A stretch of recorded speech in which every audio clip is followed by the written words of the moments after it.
ಇನ್ನು ಇತ್ತ ಮಂಡ್ಯ ಲೋಕಸಭಾ ಕದನದಲ್ಲಿ ನಿಖಿಲ್ ಜೆಡಿಎಸ್ ಅಭ್ಯರ್ಥಿ ಅನ್ನೋದು ಬಹುತೇಕ ಖಚಿತ ಆಗಿದೆ. ಇದು ನಿಖಿಲ್ಗೆ ಖುಷಿಯಾಗಿದ್ರು ಟೆನ್ಷನ್ ಕೂಡ ಜೋರಾಗ್ತಾ ಇದೆ. ಹೀಗಾಗ್ಲೇನೆ ಇದು ನಿಖಿಲ್ ಕುಮಾರಸ್ವಾಮಿ ಅವರ ಸೋಲು ಗೆಲುವಿನ ಲೆಕ್ಕಾಚಾರಕ್ಕೆ ಹೊಸ ಒಂದು ಆಯಾಮವನ್ನ ಕೊಡ್ತಾ ಇದೆ.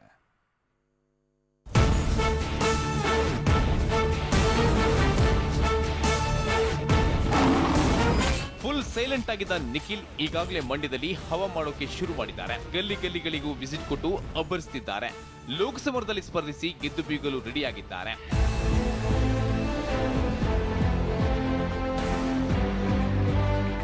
ಈತ ಜೆಡಿಎಸ್ನ ಅಭ್ಯರ್ಥಿ ಬಹುತೇಕ ನಿಖಿಲ್ ಅಂತಲೇ ಎಲ್ಲರೂ ಫಿಕ್ಸ್ ಆಗಿದ್ದಾರೆ. ನಿಖಿಲ್ ಅಖಾಡಕ್ಕಿಳಿದ್ರೆ ಆಗೋ ಅನುಕೂಲಗಳೇನು ಅನ್ನೋದನ್ನ ನೋಡುತ್ತದೆ.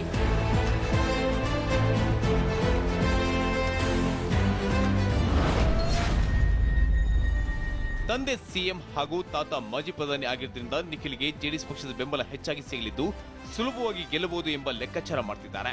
ಅದರಲ್ಲೂ 7ಕ್ಕೆ 7 ಕ್ಷೇತ್ರಗಳಲ್ಲಿ ಜೆಡಿಎಸ್ ಶಾಸಕರಿದ್ದು ಹಳ್ಳಿಗಳಲ್ಲಿರುವ ನಿಷ್ಠಾವಂತ ಕಾರ್ಯಕರ್ತರೇ ಇರುವುದು ಪಕ್ಷದ ಜೀವಾಳವಾಗಿದೆ. ಅಲ್ಲದೆ ತಂದೆ ಸಿಎಂ ಆಗಿದ್ದರಿಂದ ಕ್ಷೇತ್ರದ ಅಭಿವೃದ್ಧಿ ಹೆಸರಲ್ಲಿ ಅನುದಾನಾಸ್ತ್ರ ಬಳಸುವ ಸಾಧ್ಯತೆ ಇದೆ. ಇದರ ಜೊತೆಗೆ ಕುಮಾರಸ್ವಾಮಿ ಹಾಗೂ ದೇವೇಗೌಡರ ಜೊತೆ ಜಿಲ್ಲೆಯ ಜನ ಭಾವನಾತ್ಮಕ ಸಂಬಂಧ ಹೊಂದಿದ್ದಾರೆ. ಹೀಗಾಗಿ ಈ ಭಾವನಾತ್ಮಕ ಸಂಬಂಧವೇ ನಿಖಿಲ್ ಕೈ ಹಿಡಿಯುವ ಸಾಧ್ಯತೆ ಇದೆ. ಇನ್ನು ನಿಖಿಲ್ಗಿರೋ ಪ್ಲಸ್ ಪಾಯಿಂಟ್ ಗಳನ್ನ ನೋಡಿದ್ರೆ ಗೆಲುವು ಪಕ್ಕ ಎನ್ನಲಾಗ್ತಿದೆ. ಆದರೆ ನಿಖಿಲ್ಗೆ ಗೆಲುವು ಅಷ್ಟು ಸುಲಭವಾಗಿ ಒಲಿದು ಬರೋದಿಲ್ಲ. ಯಾಕಂದ್ರೆ ಕೆಲ ಮೈನಸ್ ಪಾಯಿಂಟ್ಗಳು ನಿಖಿಲ್ಗೆ ಟೆನ್ಷನ್ ತಂದೊಡ್ಡಿದೆ. ನಿಖಿಲ್ ಬರೀ ಸಿಎಂ ಪುತ್ರ ಅಷ್ಟೇ ಅಲ್ಲ, ಒಬ್ಬ ಸಿನಿಮಾ ನಟ ಆಗಿರುವುದು ಗೆಲುವಿಗೆ ಮುಳುವಾಗಬಹುದು. ಜೊತೆಗೆ ಮಂಡ್ಯದಲ್ಲಿ ಪಕ್ಷಕ್ಕಾಗಿ ದುಡಿಯುತ್ತಿರುವ ಅನೇಕ ಮುಖಂಡರಿದ್ದಾರೆ. ಅವರಿಗೆ ಟಿಕೆಟ್ ನೀಡದೆ ನಿಖಿಲ್ ಸ್ಪರ್ಧೆಗೆ ಅವಕಾಶ ಮಾಡಿಕೊಟ್ಟಿರುವುದು ಕುಟುಂಬ ರಾಜಕಾರಣ ಅನ್ನೋ ಮಾತು ಕೇಳಿ ಬರ್ತಿದೆ. ಅಲ್ಲದೆ ನಿಖಿಲ್ ಸ್ಪರ್ಧೆ ಮಾಡುವುದು ಖಚಿತವಾಗಿದೆಯಾದ್ರೂ ಜೆಡಿಎಸ್ನಲ್ಲೇ ನಿಖಿಲ್ ಸ್ಪರ್ಧೆ ಬಗ್ಗೆ ಅಪಸ್ವರ ಕೇಳಿ ಬರ್ತಿದೆ.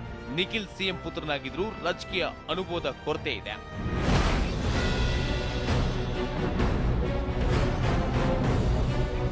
ಸದ್ಯ ಮಂಡ್ಯ ಲೋಕಸಭಾ ಕ್ಷೇತ್ರ ಭಾರಿ ಕುತೂಹಲಕ್ಕೆ ಕಾರಣವಾಗಿದೆ. ಜಸ್ಟ್ ಅಭ್ಯರ್ಥಿ ಆಯ್ಕೆ ವಿಚಾರಕ್ಕೆ ಇಷ್ಟೆಲ್ಲ ವಾರ್ ನಡೆದಿರುವಾಗ ಕದನ ಕಣದಲ್ಲಿ ಟಫ್ ಫೈಟ್ ಎದುರಾಗಲಿದೆ.